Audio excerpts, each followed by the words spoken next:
this out, or maybe need more work? Yeah, we need more work at all of them. I think everybody would probably answer that. The short tracks the last 2 weeks have been rough for us. I think we have an idea of why. Todd ran really well at Martinsville last week, so that's great because we know that the potential's there in the car and the team, and the direction that they went setup-wise is probably a good direction for us to head. So yes, there's been some tracks that are weak that we don't feel great about, but I also feel like all the things are there to be okay because, Todd was good last weekend too. So a lot has been made, obviously, from those sort of newer relationship with Ford. Have you noticed, or what kind of changes have you noticed from last year to this year? Oh, there's been a lot of changes, through the off season and even in the beginning of this year, as far as, our partnership with obviously Ford Performance, but also Team Penske, and new tools and new systems that we've been learning and figuring out. And I think we're just now starting to get to a pretty good place where everything's correlating and rolling good. And so that's going to be great for the future. I don't think we've seen all the fruit from it yet, just because it's still early, but I think we're getting to that place in the season where we will start to see it. Thank you. And did Martinsville kind of feel like all the Martinsville races in the past where it seemed like there's still just something that they're missing in terms of making it better? As far as the race it goes, or my race? Well, as far as the racing goes, yeah. I mean, I think nobody's sitting here saying, "Oh man, our short track package is great." I think we all know that there's work to be done. It's not an easy answer. There's not a quick fix. I think that the biggest thing of what people are seeing is you had for a lot of years big separation between the haves and have-nots in the sport. And now with this new car, we're all really close, speed-wise, time-wise, and that's going to make it hard to pass and hard to do all the things that we're seeing. So I think the biggest thing is not overreacting, but we're still working towards trying to figure out, is there things that we can do to make it better? Okay, and I'm assuming you probably saw that tweet about how almost all the top 15 were the same lap speed at the end. Is there a case of being too close the cars being too close for a race to be good? Or I don't know. Yeah, I don't know. I mean, I think it depends on who you ask. Obviously, this next-gen car and this business model has helped Front Row Motorsports out a tremendous amount. And so I don't want to see it change back to what it was, because back to what it was 2 or 3 teams dominating every race. And I mean, I remember racing here in Texas in 2008 and 9, and there were 7 or 8 cars on the lead lap, and so you don't want that either. So I don't know. We'll see. And coming back to Texas, does it get kind of annoying just seeing that crash every single year when it inevitably gets posted? No. I mean, it's coming, right? But it doesn't bother me. I mean, I kind of chuckle at it now and seeing it and seeing people's comments. I mean, it's just part of it. I know when I come to Texas, they're going to play the big crash. They'll probably play it right before I go out on the big hoss right there. So it doesn't bother me. It doesn't annoy me. It's just part of it. All right. Thank you, Michael. A faster roller coaster ride. It's been a track I really enjoyed. Concrete for some reason has kind of clicked. Been good at a lot of those places. Got that. I think my only fall still to this point at Dover in the Cup Series. So when I talk about needing to be better in qualifying, I mean that. And I have stats to back it up, but that is a place that I feel like we can certainly do it. So it is just a really, really fun racetrack. Looking forward to heading back there shortly. Thank you. Chris, what was the difference between last year and this year? Obviously, it's a 20-degree difference in temperature. What was the difference today with Fords, with your Ford? I don't know that it was a terrible amount different today. Track conditions are still just on edge. It's very few and far between where we have wreck race cars in practice, and Texas seems to be the place that's yielding those results. So still just as this asphalt continues to age a little bit, and we deal with really the surface more than the weather. It's a little more comfortable in the car. I'm not soaked right now, so that's nice. But on track, I don't think it's making too much difference quite yet. It certainly will once we get all cars on track into a race time. Being from just down the road here, kind of how is this weekend different from others in terms of kind of returning here, maybe seeing more family in that? Yeah, it's always fun coming back this way. I've got my youngest sister still in Texas. So got to hang out with her yesterday, and some other friends close by, right up the road. We'll get caught up a little bit on race day as well. So it's always nice to have that. Obviously, handful of special memories here when I think about all the races sat in the grandstands right above the start-finish line and watched. Thinking back on it, wasn't just NASCAR racing. It was all three of these series. It was IndyCar. It was IROC. It's cool to say I've been here and watched that. And may have been a while back now, but it's cool to be on the big track. Just still looking for that win on the big track. Being that you've grown up watching races here, what would it mean to win out here? Obviously, a little bit more. It's just I don't really have many that are higher value than others.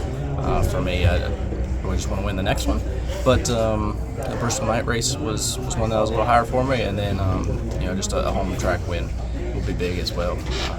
Simply for the fact of being able to win on the infield road course here and the quarter mile up front and even the 5th mile before it was turned to dirt.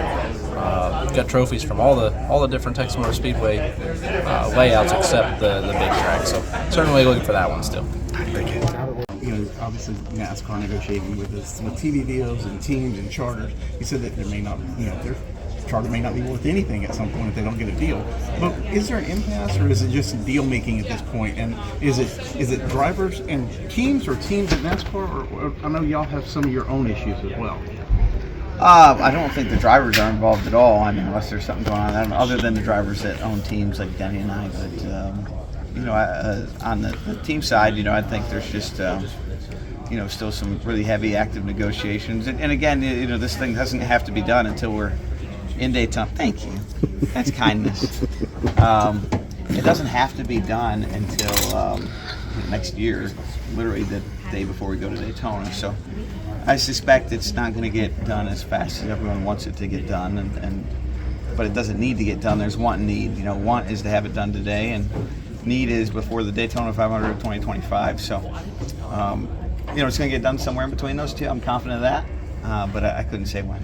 I've spoken to a couple of drivers. There may be, outside of the TV deal, there may be some things that drivers went to NASCAR for. I know last year y'all did safety things in the council, but also maybe insurance and other deals like that. Is there stuff going on that isn't kind of percolating to the top yet?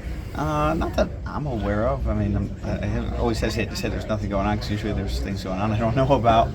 But I don't see that being an impediment. And, from a fan perspective, I think the most important thing for our fans to know is that, our sport's going to be around for a long, long time, and we'll be racing next year, and this is just kind of the behind the scenes of how we get there. It was reported that Storehouse Racing might sell 2 of its charters at the end of 24. If that's the case, would RFK be looking into purchasing one of those, depending on the charter agreement, obviously? Well, I mean, you never say never to any of those opportunities, but to buy a charter is more than just the purchase of the charter. You have to be functional with it, which means you have to have all the infrastructure of drivers and crew chiefs and pit crew and haulers and probably more importantly, sponsorship. I would say that we have a lot of interest at RFK in having a third charter, but the other pieces have to be there. And I think with our Stage 60 program, we've done the things we need to do to make sure that we have the basic infrastructure, whether it be pit crew and so forth, but we don't have the more complex infrastructure, which is sponsorship and a driver. So if we found a sponsor, I would say that was long-term and highly committed, we would probably make a move, but that hasn't happened to date. How much in your career, with how much variability in the schedule and how many different tracks there are in your discipline-wise, like super speedway, more road courses. How has the driver-spotter relationship evolved during that time throughout your career? Yeah, I mean, probably the biggest thing is when SMT came in and all this technology came in, the spotter went from, being somebody who could almost work it as a part-time job to someone who has to study every week and really focus hard. And not that it was a part-time job before, but it was different then. It seemed like the garage experience, at least from a spotter perspective, was more about being at a racetrack for 4 or 5 days a week. And now it's, as the schedule's changed, it's more about being at the racetrack 2 days a week, but studying for 2 days a week. And so it's a different balance for those guys for sure than what it was, a decade ago. Yeah, I had a more general question for you. Briefly talked about it. When it comes to sponsorships, how important are connections overall in the racing world? Well, we just simply don't race without partners. 60-70% of our budget that pays for everything we do for racing comes from partnerships, and we can't compete at any level without them. So, I would say they're critically important. Yeah, the past couple of years have had, not the best, hasn't produced the best racing. So what's the mindset coming into this weekend, knowing the track issues and all that stuff? Yeah, I think there's two ways to look at it, really, right? It's just a very challenging racetrack. I think that's the biggest thing. A lot of times it's hard to pass because it's one lane, but also sometimes that's what kind of creates the excitement, right? Of guys knowing that if you get your chance, you have to take it and be really aggressive. And we've seen some very chaotic races here at the same time. So, like I said, I think there's a fine line of one lane versus at some point it creates a bit of excitement. So we'll see. And like I said, the races here have been semi-hectic in the past, so we'll see how this one shakes out. The track is 20 degrees cooler than it was in the fall. What was the biggest difference you experienced out there practice qualifying? Yeah, I think the track just has more grip, really. I think obviously you see that with lap times, you see that across the board with pretty much everybody. So I was kind of excited. My first lap out there, I think it was 29-11 or something like that, and that would have been fast last year, but not so fast today. So it's definitely just more grip, but everyone's got it. You also have had 2 good runs at the last 2 short tracks. With that, it gives good a confidence builder for the team going into this, even though qualifying might have not been as well as y'all would have liked.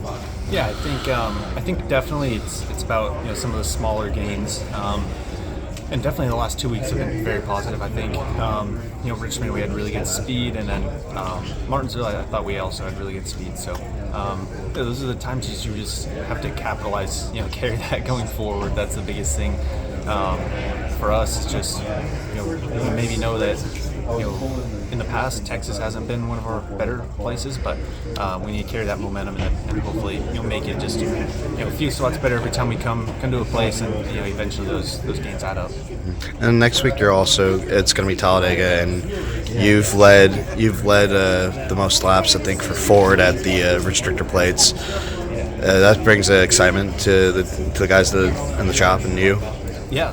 What did I tell you last week? He told me he believes he's going to win at Talladega. I did. You did? Yeah, so we'll see. I don't know. I think obviously that's kind of maybe a dumb thing to say. Just obviously not much to back that up. But definitely think that we're going to have a really strong run and at least our expectations. Right. That's all you can do is set the expectations high and hope to achieve. Gilly has called his shot.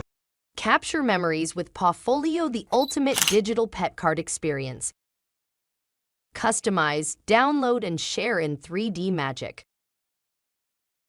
Celebrate the joy, milestones, and memories with frames that bring your pet's world to life. Pawfolio, where love thrives in pixels. Explore now at pawfolio.com, because every pet deserves a spotlight. This is Harrison Burton, driver the number 21. Make sure to hit that subscribe button. Also, check out one of these 2 videos beside me. Visit Frontstretch.com for more racing content.